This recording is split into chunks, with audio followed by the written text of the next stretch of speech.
Welcome back to Advanced Photo Manipulation, Course 2. My name is Kirk Nelson, and this is Lesson 2, in which we will begin the project planning for this big space battle scene. Okay, now before we start digging into this project, I want to talk a little bit about some inspiration and photographic resources that I want to point out. First of all, I'm constantly inspired by NASA's website. If you go to www.nasa.gov, they have a whole gallery that's updated daily of another really cool space image.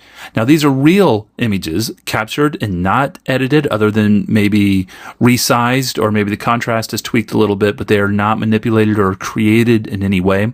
And they're free for you to use, which is great about the NASA's imagery.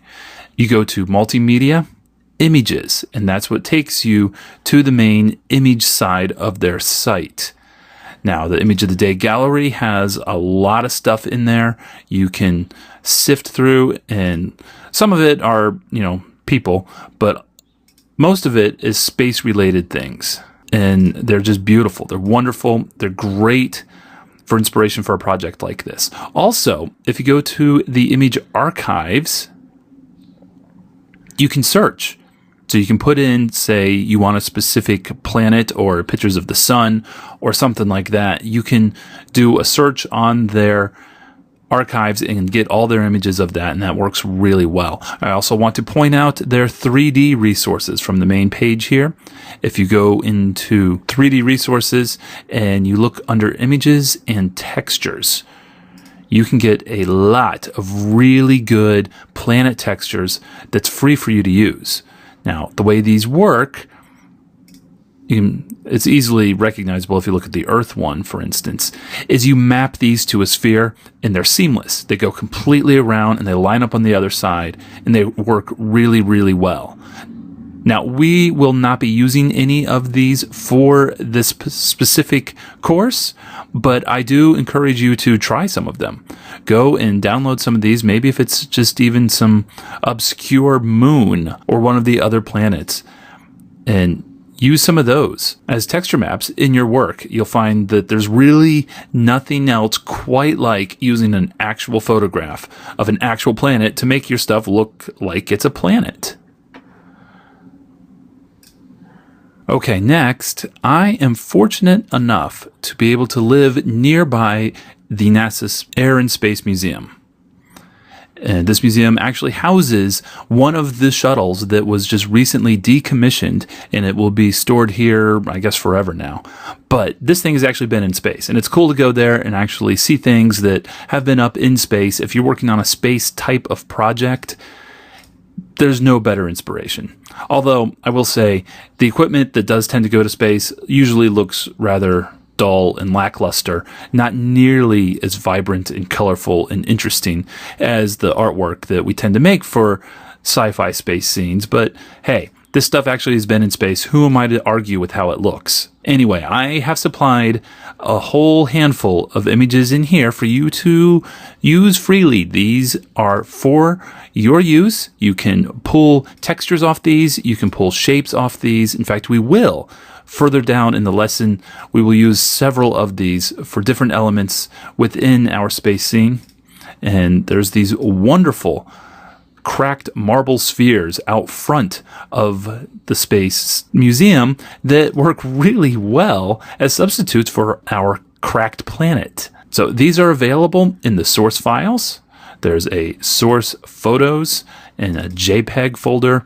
And so all of these are available for you to use. You should familiarize yourself with them so you know what's there, and you can start getting some ideas of different things you can create with these.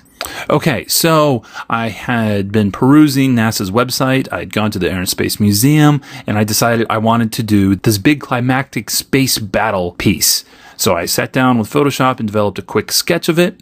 Now, I wanted the sun to be huge in it. I wanted to have a massive shot of a star or the sun, whichever it may be. It would just look huge and overwhelming and massively imposing, these wonderful fiery tendrils that are shooting off it but being pulled back because of the gravity of the sun, and would have this really hot flaming appearance to it. And then I also, of course, wanted to have a planet that's being destroyed, because what fun is doing space scenes if you can't go destroying planets? So I wanted to have, the blue marble in there, but there's cracks all through it, and there looks like an energy explosion coming out of it. And of course, we needed something to provide that energy explosion. So I kind of sketched in a quick little space laser weapon here that might have this ring of plasma energy that it focuses down through its cannon to use for the power to explode the planet. Now, composition-wise, I usually always have my rules of thirds and my center line available while I'm sketching, because I want to be mindful of the composition. You can see the focus point for this composition is going to be that explosion there of that planet, so that lines up at one of those power points. I know the sun is going to be this massive, overwhelming presence in the image, so that's lining up very closely with one of the guidelines, and again, very closely up there. Now, you may be thinking, you've seen the final version of this, and it doesn't really look a lot like this. In fact, you're right. Because in the final version, I do make some adjustments. I do make some changes, some compositional edits, and just some different creative decisions that need to be made along the way. And we'll work through those in the course. In fact, I wanted to keep the original sketch just to show you how things can change between the first inception of the piece and then the final delivery of the final project.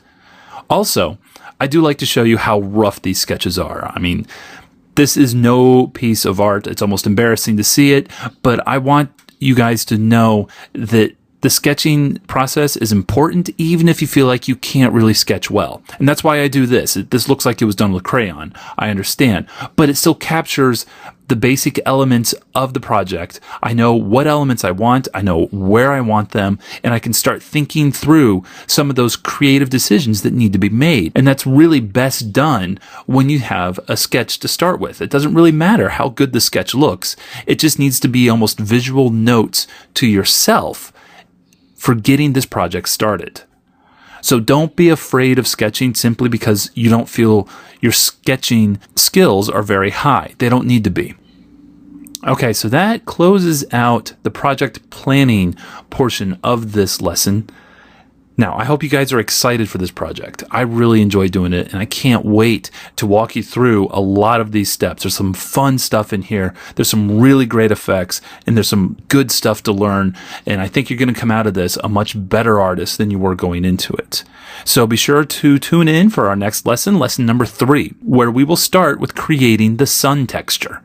See you then, guys.